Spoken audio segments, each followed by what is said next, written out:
오늘 말씀은 신명기 16장입니다. 신명기 16장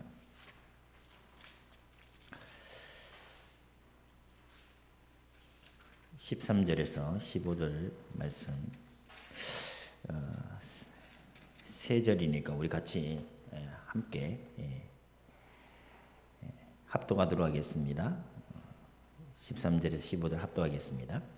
너희 타작마당과 포도주 털에 소출을 거두어 들인 후에 이레 동안 초막절을 지킬 것이요 절기를 지킬 때에는 너와 내 자녀와 노비와 내 성중에 거하는 레위인과 객과 고아와 과부가 함께 즐거워하되 내 하나님 여호와께서 택하신 곳에서 너는 이레 동안 내 하나님 여호와 앞에서 절기를 지키고 내 하나님 여호와께서 내 모든 소출과 내 손으로 행한 모든 일에 복 주실 것이니 너는 온전히 즐거워할지니라. 아멘. 아멘. 오늘 추수감사절 11월 셋째 주 추수감사절을 맞이해서 본문 말씀을 듣겠습니다. 제목이 추수감사절의 구속사적 의미, 마치 논문을 쓰는 듯한 이런 제목을 뽑아서 진짜 죄송합니다. 곰곰이 생각을 했는데 마땅히 이 제목밖에 떠오르지 않았어. 그냥 논문이 아닙니다. 우리 삶은 현실이기 때문에 중요한 단어입니다. 구속사적 의미. 오늘 그 의미를 저희들이 되짚어보고 우리의 삶에 적용되어지는 은혜가 있기를 간절히 바랍니다. 추수감사절이라고 하면 그 기원이 주보에 나와 있죠. 1620년 청교도들이 메이플라워를 타고, 왜 이 말을 항상 이렇게 레파토리가 동일한지 모르겠어요. 근데 메이플라워가 중요한 건 아닌데 늘 이렇게 메이플라워를 타고 청교도들이 영국의 박해를 피해서 신앙의 자유를 찾아 신대륙 아메리카로 이주한, 거기에서 시작되어집니다. 1620년에 영국의 상황은, 그 당시의 영국의 상황은 굉장히 신앙적인 자유를 누리지 못할 만큼 처참한 상황이었습니다. 1620년 이 되기 전에 헨리 8세라는 왕이 있었어요. 16세기 중반에 헨리 8세라는 왕이 있었는데 그 왕은 무려 6번이나 아내를 바꿨습니다. 대단하죠. 그 아내를 마음대로 바꾸기 위하여 그 당시에는 카톨릭이 전 세계, 어쨌든 유럽을 장악하던 시기였거든요. 1517년에 루터에서 종교개혁이 일어나서 카톨릭의 세력이 좀 손상을 입긴 했어도, 그러나 여전히 카톨릭의 세력은 어마어마했고 교황의 세력은 어마어마했습니다. 교황이 한마디면 왕이 자리를 내놓을 만큼 절대적인 그런, 아직까지 그런 힘을 갖고 있던 시대였습니다. 그때 헨리 8세는 자기가 결혼하기 위해서, 마음껏 결혼하기 위해서 사실은 카톨릭에 대항을 했고, 의도치 않게 이제 종교개혁이 일어났어요. 그게 신학적인 측면에서 종교개혁이 일어난 게 아니라 정치적인 측면에서 종교개혁이 일어났었습니다. 그 헨리 8세의 자녀들 중에 한 사람이 왕이 되어졌는데 그 여왕이 메리라는 여왕입니다. 블러드 메리라고도 별칭이 있고 피해 여왕입니다. 피해 여왕. 그만큼 이름에서 그렇게 나오듯이 비록 재임 기간은 짧았지만 어마어마한 박해가 일어났습니다. 그 당시에 영국은 성공회로 종교개혁이 일어났었고, 그에 대해서 말씀으로 돌아가기 위한 청교도들을 굉장히 많이 박해를 했고 많은 사람들이 순교를 당했었습니다. 그러한 시대가 이어져 왔었고, 근데 신앙의 자유를 찾아서 그 중에 이제 소수의 무리들이 메이플라워를 타고 1620년에 신대륙 아메리카로 이주를 했죠. 무려 3개월이나 걸려 어렵게 신대륙에 도착을 했고, 그 도착한 그 지역을 이제 뉴 잉글랜드라 명명하면서 삶을 살아가려고 하는데, 마치 도착할 그때가 겨울이었어요. 12월, 이제 막 겨울에 들어가는. 그러니까 이제 겨울에 들어가면서 너무나 힘들게 그 겨울을 지내야만 했고, 그 겨울을 알지 못해서 죽어가는 사람들이 반에 이를 정도로 많은 사람들이 먹지 못하고 그 추위에 죽었습니다. 그리고 1620년 봄이 되어서 그들이 이제 농사를 지으면서 그곳에 정착을 하게 됐고, 그것을 이제 감사하여 1621년 가을에 처음으로 하나님께 감사의 예배를 드렸습니다. 그것이 추수감사절의 기원이 됐고, 나중에 미국에서 대통령이 워싱턴 대통령이 국경일로 지정하게 됐고, 이것을 우리나라가 미국에서 이렇게 기독교가 들어왔잖아요. 그래 미국의 영향을 받아서 우리나라도 똑같이 추수감사절을 이렇게 지내게 되어졌습니다. 원래 추수감사절, 그러니까 하나님께서 그 어려운 상황 속에서 신앙의 자유를 찾아서 아무도 없는 아메리카 대륙에 첫 이민자들이 왔고, 그 어려운 상황, 척박한 상황에서 하나님께서 그들을 보호하시고 지키셔서 그들을 정착하게 하셨음에 그 감사를 드린 것이죠. 그래서 지금도 우리 오늘 찬양도 넓은 들에 익은 곡식 황금 물결 이루어, 사실은 우리는 농부도 아니고 한데 이런 찬양을 드리면서 한 해 동안 우리를 보호하시고 먹이시고 입히신 하나님께 감사의 절기를 지내지 않습니까? 근데 이것이 구속사적 의미와 무슨 관계가 있느냐, 이 말을 제가 오늘 드리고자 하는 것입니다. 단순히 우리가 먹고 사는 우리 육신의 필요를 공급해 주신 그 하나님께 감사하는 것, 그 의미로 그치는 것이 결코 아니다는 것을 제가 말씀드리고자 하는 것입니다. 물론 당연히 우리의 수고에 하나님께서 보여주신 이 은혜와 그 사랑에 감사함은 우리 성도들이 가져야 될 지극히 당연한 마음인 것이죠. 그래서 우리가 주일마다 감사헌금을 하고 시시때때로 또 감사헌금, 주정헌금, 또 11조를 하면서 하나님께 그 은혜를 감사하는 것 아닙니까? 그럼 추수감사절을 특별히 이렇게 정하고 이렇게 지내는 그 기원, 성경적인 기원은 어디에 있느냐? 그 성경적인 기원은 오늘 읽었던 신명기에 있는 것입니다. 이 이제 추수감사절에 연관되어졌다. 성경 그대로라는 말은 아니지만, 그러나 그나마 찾을 수 있는 성경의 기원은 이렇게 신명기와 출애굽기, 레위기에 이렇게 기록되어져 있습니다. 그것을 오늘 13절에 보니까 너희 타작마당과 포도주틀에 소출을 거두어, 추수를 얘기하는 거죠. 소출을 거두어 드린 후에 이래 동안 초막절을 지킬 것이요, 이래서. 근데 추수감사란 얘기를 하지 않았어요. 초막절이라는 단어를 썼습니다. 그래서 우리 성경에서 하나님께서 진정 원하시는 이 절기를 통해 하나님이 원하시는 의도가 무엇인가, 오늘 그 이야기를 좀 해보려고 하는 것이고, 이 하나님의 의도를 우리가 마음에 담고 기도하며 우리의 인생을 살아갔으면 좋겠습니다. 초막절을 얘기하기 전에 신명기 16장은 새 절기 16절 17절을 제가 읽질 않았어요. 16절 17절 제가 한번 읽어보겠습니다. 신명기 16장 16절 17절입니다. 너희 가운데 모든 남자를 1년에 3번 곧 무교절 77절 초막절에 내 하나님 여호와께서 택하신 곳에서 여호와를 배웁되 빈손으로 여호와를 배웁지 말고. 하나님께서는 모든 남자에게 명령하셨어요. 1년에 3번은 꼭 나에게 와서 감사제를 드려야 된다. 그 3번의 감사제가 뭐냐면 바로 무교절 77절 초막절이다, 이렇게 얘기를 하고 계시는 겁니다. 그럼 이 무교절 77절 초막절에 대해서 하나님께서 의도하신 바가 분명히 있는 것이죠. 그죠? 성도 여러분, 구약은 히브리서에서 이런 말씀을 하셨어요. 구약의 모든 것은 모형이고 그림자입니다. 하늘에 있는 것의 모형이요 그림자입니다.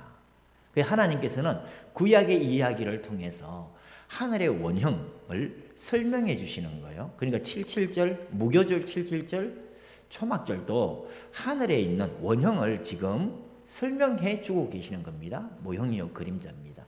이 하늘에 있는 모형이요 그림자, 하늘에 있는 원형을 모형으로 그림자로 6월절, 77절, 초막절, 무교절을 6월절이라고도 같이 봅니다. 주신 것입니다. 그럼 그림자가 중요한 게 아니잖아요. 모형이 중요한 게 아니잖아요. 하나님께서는 그 원형을 깨달아라는 것 아니겠습니까? 그죠? 그럼 우리 신명기 16장에서 보니까 처음에 보니까 아비월을 지켜 16장 1절입니다. 아비월을 지켜 내 하나님 여호와께서 유월절을 행하라. 유월절을 바로 이어서 무교절이 같이 진행되어집니다. 무교절은 한자로 풀이한 겁니다. 무 없다는 거고 교는 이스트를 얘기하면 누룩이 없는 절입니다. 그 집안에 이들은 식사를 빵으로 하는 것이잖아요. 그러니까 식사를 빵으로 하는데 이스트를 넣지 않아요. 누룩을 넣지 않은 빵을 만들어서 먹도록. 그래서 그걸 고난의 떡이라고 해요. 고난의 빵이라고 하는 겁니다. 이 유월절은 신약에 있어서 완성되어졌어요. 원형이 드러났어요. 그 유월절에 원형이 무엇이었습니까? 우리 주 예수 그리스도의 십자가에서 죽으심이십니다. 예. 유월절의 원형은 우리 주 예수 그리스도의 대속의 죽음, 그 십자가를 이야기하는 것이었습니다. 구약의 성도들은 이것을 알 수가 없었죠. 유월절의 시작이 어떻게 되는 것입니까? 400년 동안 하나님의 백성이 애굽 땅에서 종노릇했습니다. 근데 그 종노릇하는 데 있어서 하나님께서는 그들을 구원하시려고 하시는 것이었습니다. 하나님의 때가 되어서 그 구원하시려고 하시는데 그 구원의 구원의 그 마지막 재앙이 바로 유월절이었습니다. 유월절 어린 양을 잡아서 그 피를 집 문설주에 발랐습니다. 그리고 그 고기를 그 집안에 있는 모든 사람들이 다 먹도록 하셨습니다.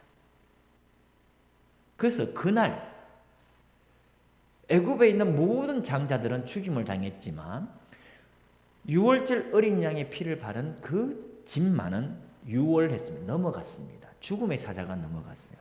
심판이 넘어갔습니다. 그 유월절 양이 누구냐? 바로 우리 주 예수 그리스도의 십자가고, 그래서 우리는 십자가의 피 얘기하는 겁니다. 우리가 예수 그리스도의 십자가의 피로 인하여 죽음이 넘어가는 겁니다. 저주의 심판이 넘어가는 겁니다. 그래서 우리의 유일한 구원은 유월절 어린 양 대신 우리 주 예수 그리스도밖에 없는 것이고 십자가의 피밖에 없는 것입니다. 그러므로 유월절은 우리 주 예수 그리스도의 십자가를 그림자로 모형으로 하나님이 가르쳐 주신 것이고 그 원형은 우리 주 예수 그리스도의 대속의 피를 얘기하는 것입니다. 그리고 9절을 신명기 16장 9절을 보면 7주를 셀지니 곡식의 낫을 대는 첫날부터 7주를 세어 내 하나님 여호와 앞에 77절을 지키되 77 그 7주 77 49일 아닙니까? 우리는 이 이야기를 오순절이라고 합니다. 오순 5오자에 10순자 50일을 지나는 겁니다. 초실절로부터 시작하여 50일째 되는 날. 우리 성경에서 그것을 우리는 너무나 잘 봤습니다. 사도행전 2장에서 오순절의 원형은 성령이 우리 속에 임재하는 것을 의미하는 것이었습니다. 그것을 구약은 그림자여 모형이었던 구약은 알 수가 없었어요. 그래서 교회의 시작이 여기에서부터 오순절에서부터 시작되어진 것이지요.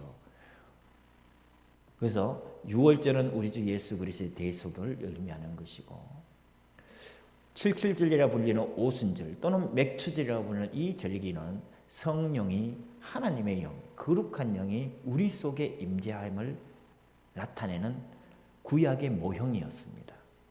그러면 지금 그렇게 우리가 유월절과 77절, 맥추절, 오순절을 간략하게 요약을 해 두고 그러면 초막절, 지금 우리가 추수감사절의 기원으로 삼고자 하는 이 초막절은 무슨 의미가 있겠느냐 이 말을 오늘 제가 드리고자 하는 것입니다.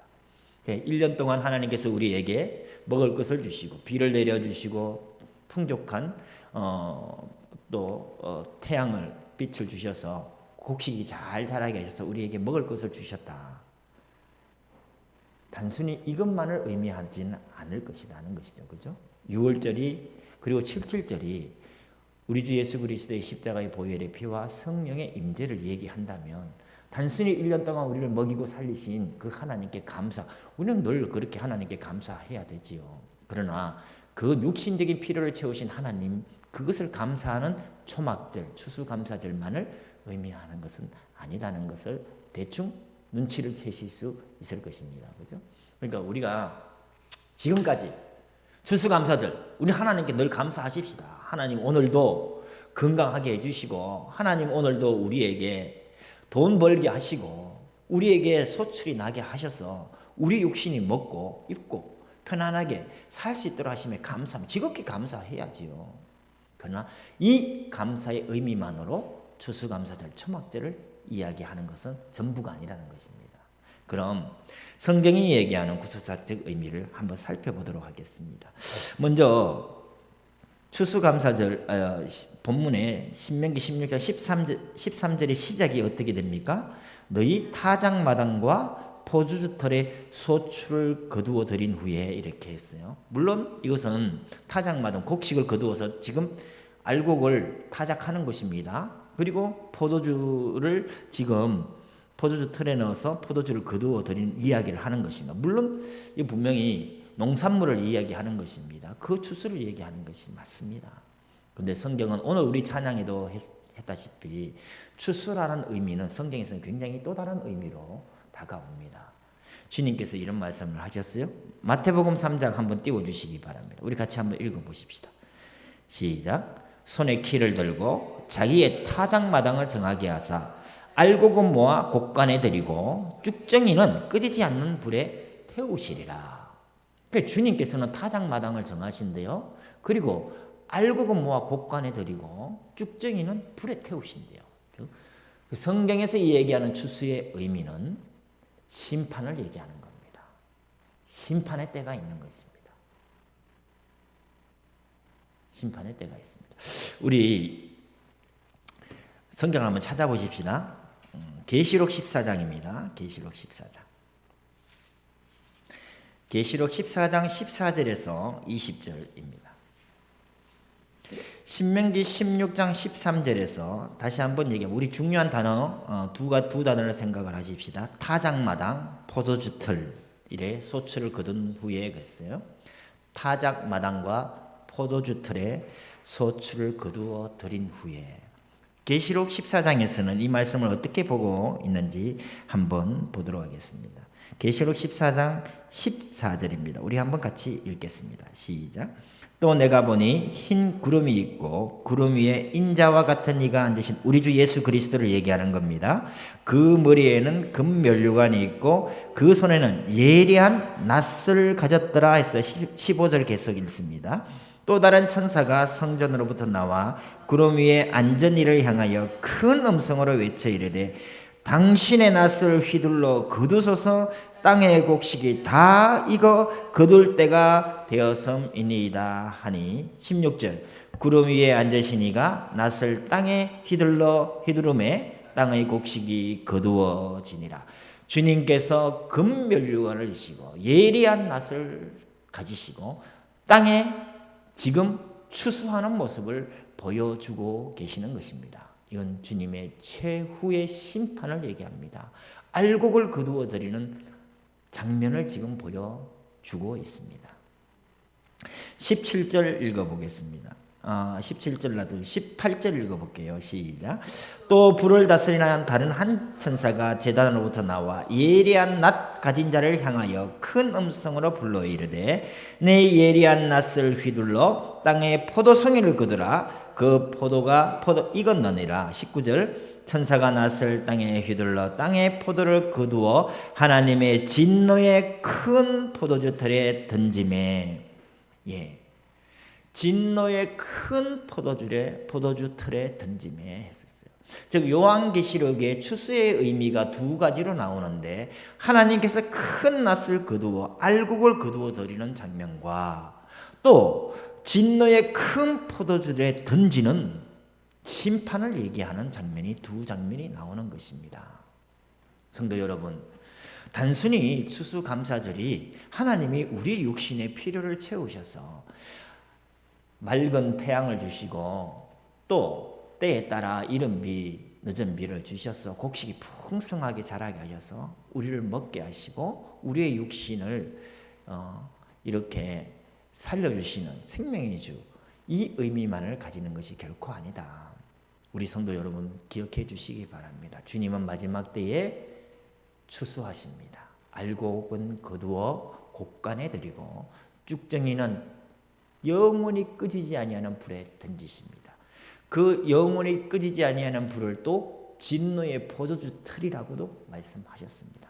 그러니까 하나님께서는 그 마지막에 심판하시는데 생명의 부활로 나갈 자가 있고 심판의 부활로 나갈 자가 있다.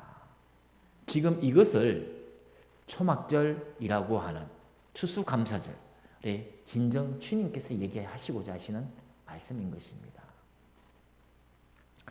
그러므로 우리가 지금 이 시대에 어떻게 살아야 될지 주님께서 반드시 이 날, 이 말씀하신 이 날, 추수할 그 날이 다가옴을 주님은 여러 번 살아가서 공생의 기간 중에 많이 경고하고 경고하셨습니다. 방금 우리가 읽었던 마태복음 3장에 있어서도 주님은 말씀하셨잖아요. 알곡을 거두어 드린다. 타작마당을 정하여 알곡을 거두어 드리고 쭉정이는 끄지지 않는 불에 던진다. 우리가 이 추수감사절을 생각하면서 우리가 한 해에 소출을 나게 하고 우리가 그 알곡들을 거두어 저장한 것처럼 주님께서도 우리 인생에서 알곡들을 거두어서 하늘나라 창고에 저장하십니다. 그 마지막 때가 있다. 그것을 주님은 지금 이 초막절을 통해서 수장절이라고 하는 이 초막절을 통해서 알려주고 계시는 것입니다. 자, 신명기 16장 본문으로 넘어가도록 하겠습니다. 다시 돌아가겠습니다. 오늘 계시록을 조금 더 보도록 하겠습니다. 신명기 16장의 본문으로 돌아와서 15절에 보니까 내 하나님 여호와께서 택하신 곳에서 이렇게 하셨어요. 내 하나님 여호와께서 택하신 곳. 이 신명기는 지금 모세가 광야에서 쓰고 있습니다.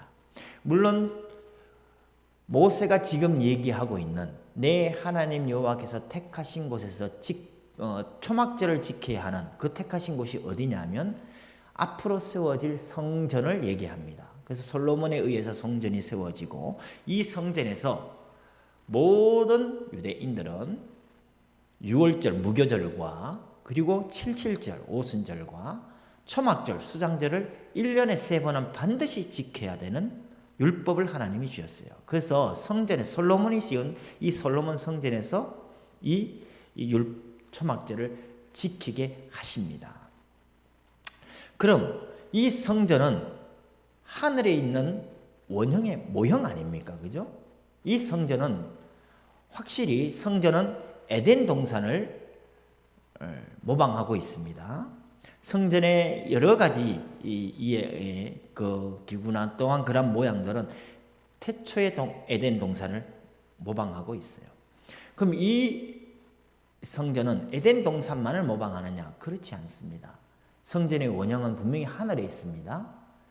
모세가 시내산에 올라가서 하나님께 계시를 받아서 성막을 지었고 이 성막을 토대로 솔로몬이 성전을 지은 것입니다. 즉 모세가 자기의 생각대로 성막을 짓거나 그러지 않았어요. 하나님이 알려준 하늘의 원형을 보고 이 땅 위에 성막을 지은 것입니다. 우리 계속해서 하늘의 원형이 어디에 있는지 한번 찾아보겠습니다. 요한계시록 21장입니다. 요한계시록 21장 1절 2절 우리 같이 읽겠습니다. 요한계시록 21장 1절 2절 찾으셨어요? 같이 읽겠습니다. 또 내가 새하늘과 새 땅을 보니 처음 하늘과 처음 땅이 없어졌고 바다도 다시 있지 않더라. 또 내가 보매 거룩한 성 새 예루살렘이 하나님께로부터 하늘에서 내려오니 그 준비한 것이 신부가 남편을 위하여 단장한 것 같더라. 아멘. 성도 여러분, 우리는 이 말씀, 지금 읽은 요한계시록 21장 이 말씀이 그대로 성취되어질 것을 나는 믿습니다. 우리의 상상이 아닙니다. 새 하늘과 새 땅이 생겨날 것입니다. 처음 하늘과 처음 땅이 없어졌다 했고 거룩한 성 새 예루살렘이 하늘로부터 하나님께로부터 하늘에서 내려온다고 했습니다. 우리의 이 육신으로, 우리 이 눈으로 직접 그것을 보게 될 날이 반드시 옵니다.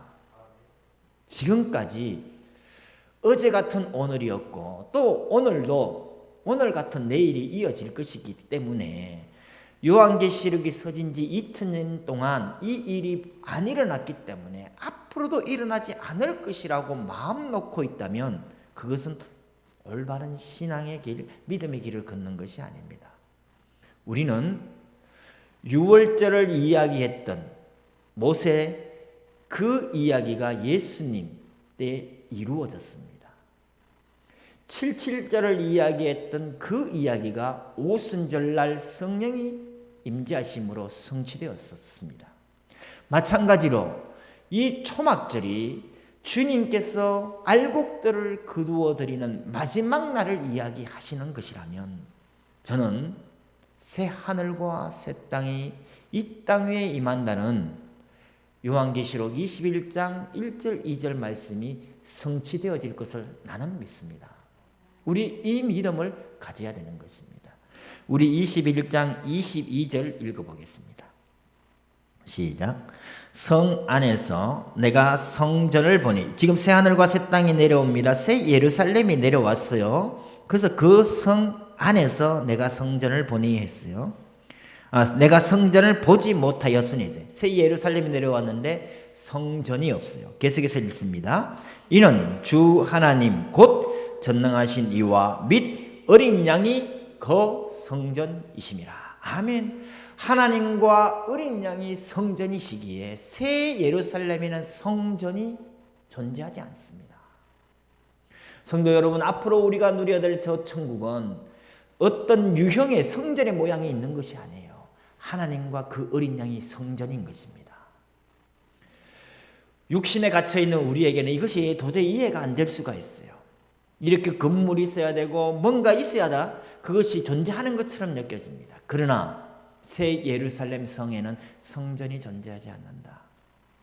하나님과 그 어린 양이 성전이시기 때문입니다. 신명기 16장에서 돌아가서 보면 21장 우리 계속 볼 겁니다. 조금 다시 한번 보겠습니다. 손가락으로 한번 잘 집어넣고요. 신명기 16장에서 분명히 내 하나님 여호와께서 택하신 곳에서 하셨어요. 이 택하신 곳은 성전 맞습니다. 예루살렘 성전이었습니다. 그러나 이 예루살렘 성전은 하늘의 원형을 모방한 모형이었고 그림자였습니다.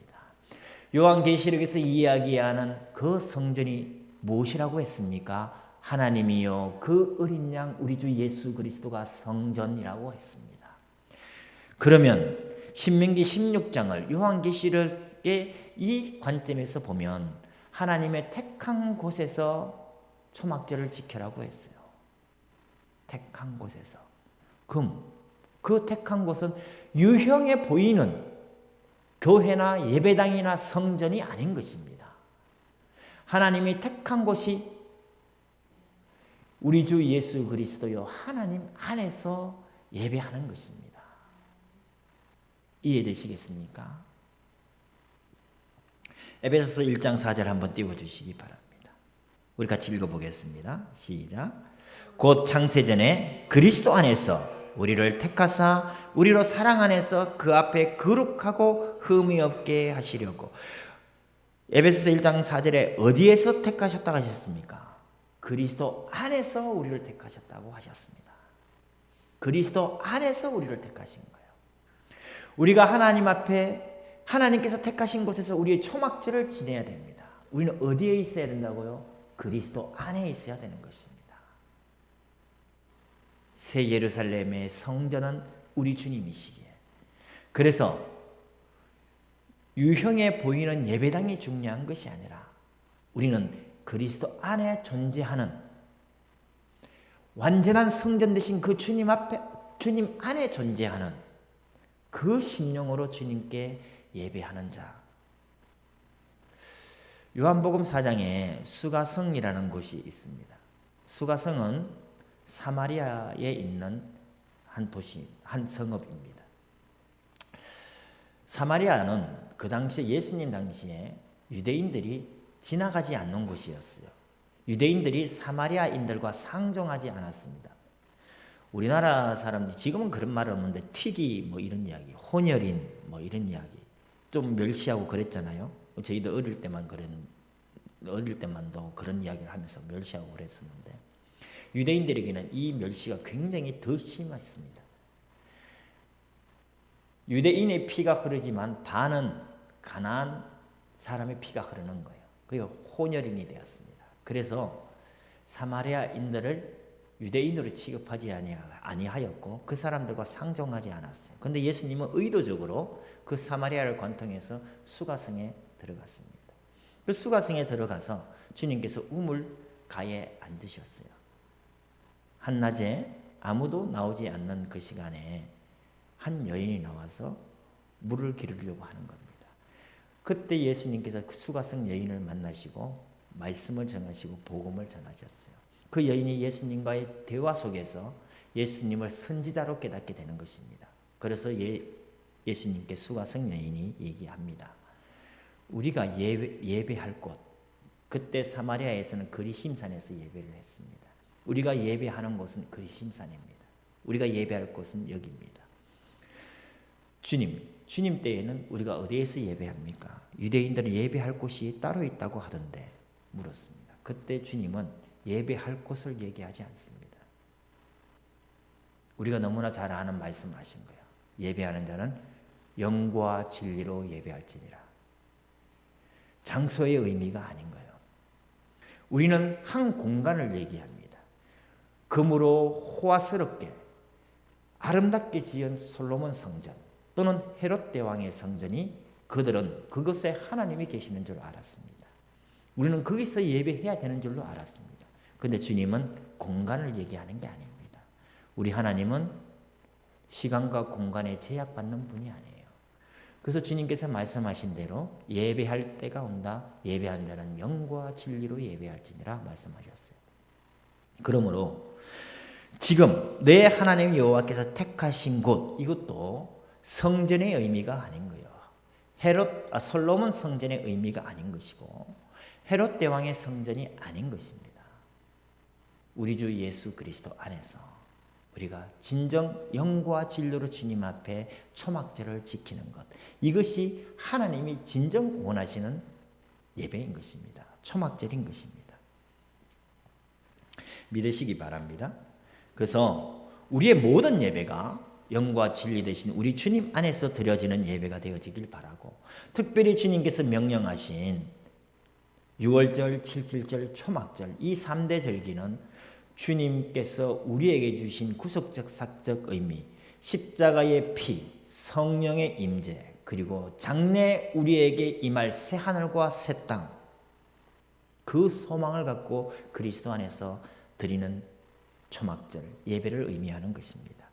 그럼 이렇게 초막절을 지내는 하나님의 백성들에게 하나님께서는 완전한 축복을 약속하셨습니다.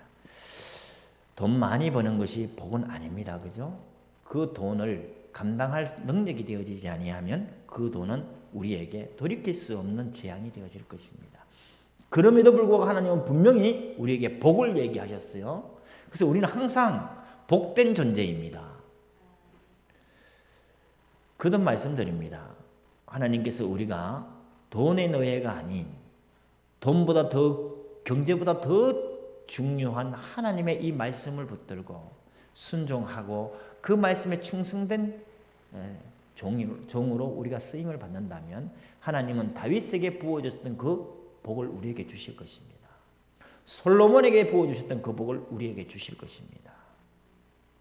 설사 우리가 누가복음 16장에 나오는 거지 나사로처럼 아무것도 없이 이 세상에서 멸시와 조롱을 받다가 죽는다 할지라도 아버지 하나님의 품에 안길 하나님의 백성님에는 분명합니다. 그러나 하나님은 우리에게 복을 약속하셨습니다. 이 복은 영적인 복만을 의미하는 것이 아닙니다. 영적인 복과 육적인 복을 하나님은 동일하게 우리에게 주십니다. 그것을 약속하셨습니다. 우리가 우리 속에 있는 야망, 우리의 욕심을 제어하지 못하고 우리 속에 숨겨놓은 이 야망이 어느 순간 하나님의 이 복을 내 야망으로 오용하고 잘못 사용하여서 내 영혼을 죽이고 하나님 나라에 그릇된 일을 하게 된다면 하나님은 오히려 육신의 필요를 하나님은 그렇게 풍족하게 채워주지 아니하실 것입니다. 오히려 그것이 우리 영혼의 복이 될 것이기 때문에 그러나 하나님께서 우리에게 진정 하나님의 큰 일을 하시고 하나님의 이 일을 위하여 필요한 물질들을 계획하셨다고 하신다면 또한 그런 능력이 우리에게 주어져 있다면 하나님은 내게 능력 주신 데에서 내가 모든 것을 할 수 있느니라. 사도 바울의 고백대로 하나님은 우리에게 그렇게 부어주실 줄로 믿습니다. 하나님은 분명히 우리에게 복을 약속하셨습니다. 14절에 보니까 신명기 16장 14절에 보니까 절기를 지킬 때에는 너와 내 자녀와 노비와 내 성중에 거주하는 레위인과 객과 고아와 과부가 이렇게 났어요.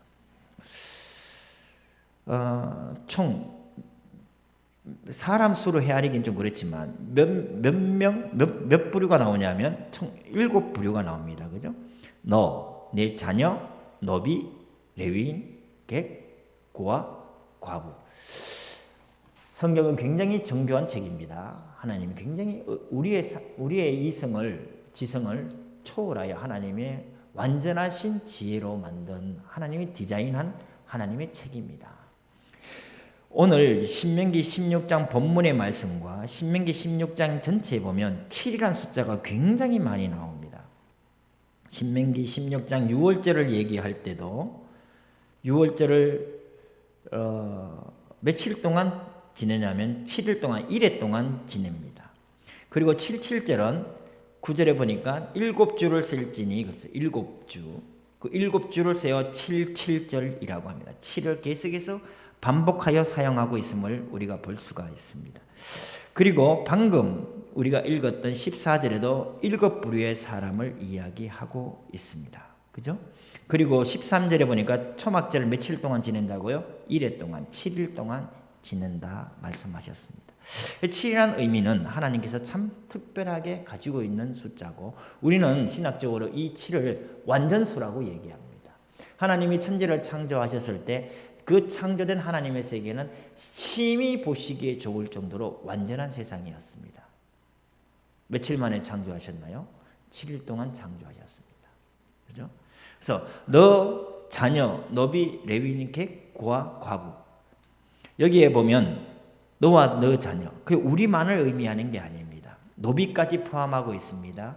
차별하면 안 되는 것입니다. 우리가 세상에서 있고 없고를 따지고 사람을 차별하고 서열을 나누고 세상은 그렇게 살지만 하나님 나라 안에서는 종이 없습니다. 주인이 없습니다.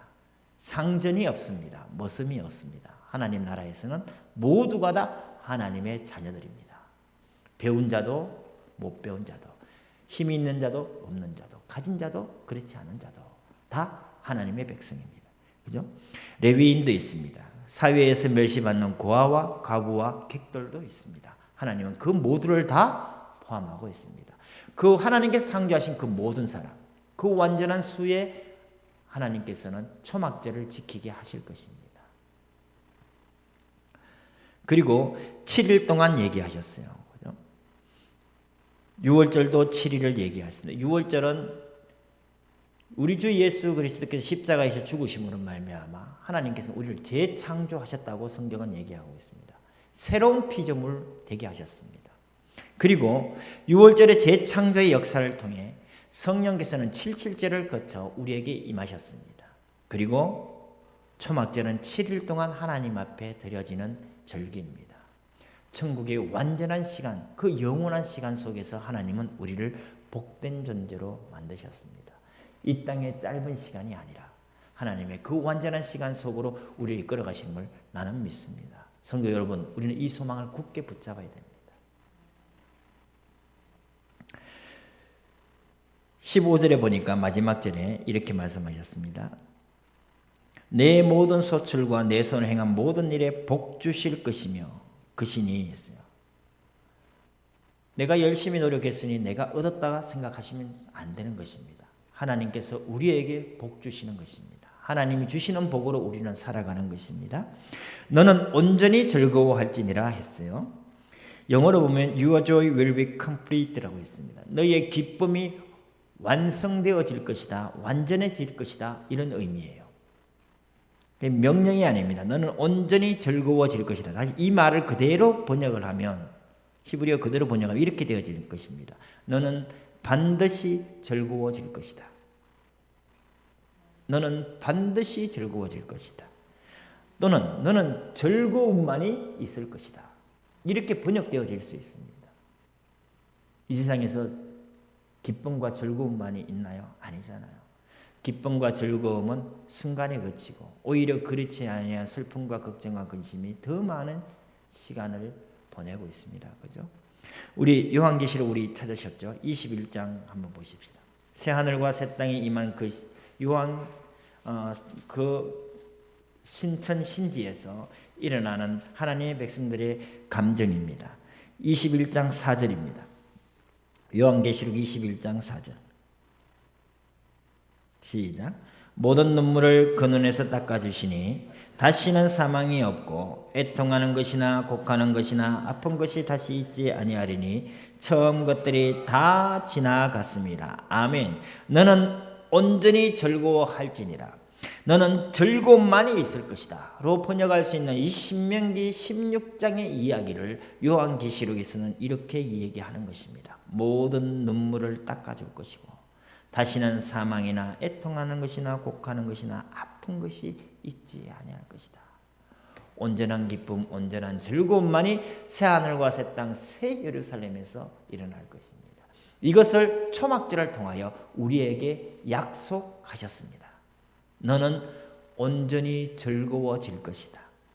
너는 즐거움만이 있을 것이다. 하나님이 우리를 알고 삼으셔서 하나님 백성 삼아주시고 저 천국을 소망하게 하시며 온전한 기쁨, 온전한 즐거움 가운데 우리를 살게 하실 것이다. 이것이 이 땅에 사는 하나님의 백성들에게 주어진 산 소망인 것입니다. 성도 여러분, 이 소망을 붙잡아야 됩니다. 우리 이 소망 붙들고 이 세상 살아가십시다. 지금 우리 현실을 보면 얼마나 암울하고 어둡고 힘들고 괴로운 일들이 많습니까? 그죠? 그런데 하나님께서는 이 세상과는 비교할 수 없는 기쁨과 즐거움을 약속하셨어요. 전혀 눈물을 흘리지 않고 사망도 없고 아픔도 없고 괴로움도 없는 오직 즐거움만이 있는 기쁨만이 있는 그 세상을 주님 우리에게 약속하셨어요. 내가 무엇이 잘났건데, 내가 얼마나 똑똑하건데, 내가 얼마나 하나님께 선한 일을 한 것도 아니고 하나님 기뻐할 만한 좋은 걸 한 것도 아닌데 오직 하나님의 전적인 은혜와 사랑으로 하나님은 우리에게 이 천국을 약속하셨습니다. 초막절은 바로 이 천국의 소망을 약속하신 거였어요. 저는 이 약속을 믿습니다. 그때 저는 데살로니가전서 4장 16절을 날마다 암기하며 외우고 고백합니다. 이번 한 주간 데살로니가전서 4장 16절 17절을 외우시고 암기하시고 묵상해 보시기 바랍니다. 주께서 호령과 천사장의 소리와 하나님의 나팔 소리로 친히 공중으로 강림하시리니 그리스도 안에서 죽은 자들이 먼저 일어나고 우리 살아남은 자들도 그 후에 그들과 함께 구름 속으로 끌어올려 공중에서 우리 주 예수 그리스도를 영접하게 하시리니 그리하여 우리가 항상 주와 함께 있으리라. 주님 반드시 오십니다. 초막절을 이 초막 주님이 약속하신 이 초막절을 완성시키시기 위하여 우리에게 이 초막절의 비밀을 이 축복을 누리게 하게 하시기 위하여 온전한 즐거움만 있는 저 천국을 우리에게 맛보게 하시기 위하여 그 누림을 주시기 위하여 주님 다시 오십니다.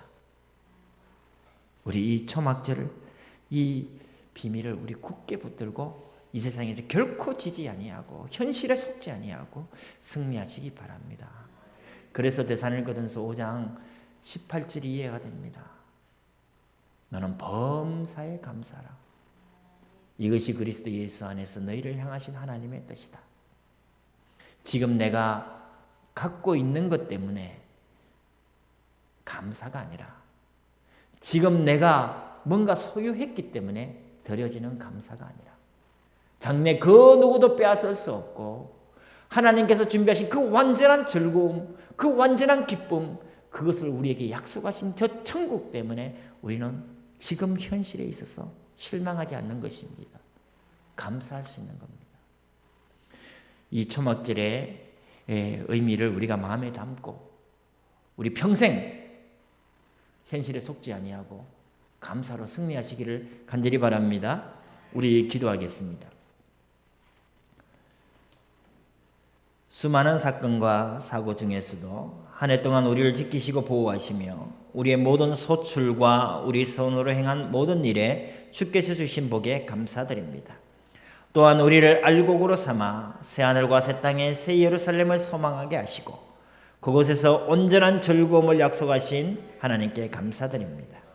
주님의 재림과 천국의 알곡으로서의 소망을 굳게 붙잡고 말세에 미혹당하지 않고 끝까지 믿음을 지키며 승리할 수 있도록 우리의 마음과 생각을 지키시고 범사에 감사하는 심령을 주시옵소서. 우리 주 예수 그리스도의 이름으로 기도합니다. 아멘.